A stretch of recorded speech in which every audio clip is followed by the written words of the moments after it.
Panguva ino zvabuda pachena kuti pane makakatanwa aripo muthe ruling party ZANU-PF panhau aiwa dzemaposts.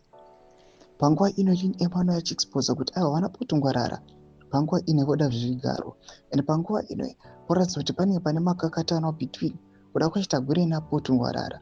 Recently, before the nullification of Tongwarara's co-option, Tongwarara anga atogamuchira akati aiwa inini ndino receive the offer toda kushanda ndichisapota mutungamiri wenyika aiwa ahead of the 2030 resolution. Don't forget subscribe or like on the bell icon. Then Emmanuel achiposta the later nullification siamuri kuona kudanyira chiti kana tichitaura batai manzwi Kubakwashe and Tongwarara are going head to head for the same ambition of becoming number one of Zimbabwe. 3 days ago, Tongwarara emerged as the winner of the Central Committee elections in Manicaland, but the process has been reversed.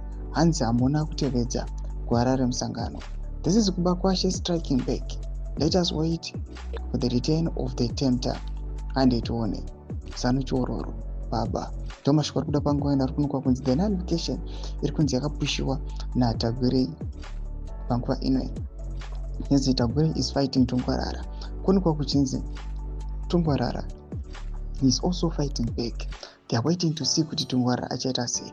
Zvabuda pachina apo Tongwarara accept the responsibility akati aiwa he is now going to be co-opted into the Central Committee. But panguva ino kuonekwa kunzi vakomana vabva vakati no, this is not proper, I'm not follow my structures, it has been nullified. Mashoko ari kuda panguva ino ari kuona kwanzi at the point in time yatikuona kuti zvikananda zvirikuva zvichipa vanhu magifts, and now ZANU-PF yabva yazvilebula aiwa yaona kuti aiwa vanhu vakangosiyana-siyana vari kupa vanhu magifts panguva ino vari kuzviitira kuti vagokwanisa kuatina mapositions muZANU-PF zvokonzeresa instability muparty. Vakati aiwa zvichangoitwa nemutungamiri wenyika chete, vamwe vese zvakuonekwa sevote buying. Pana comment section medu nzofungura muri kudii pamusoro pechitiko ichi. So subscribe or like, check on the bell icon.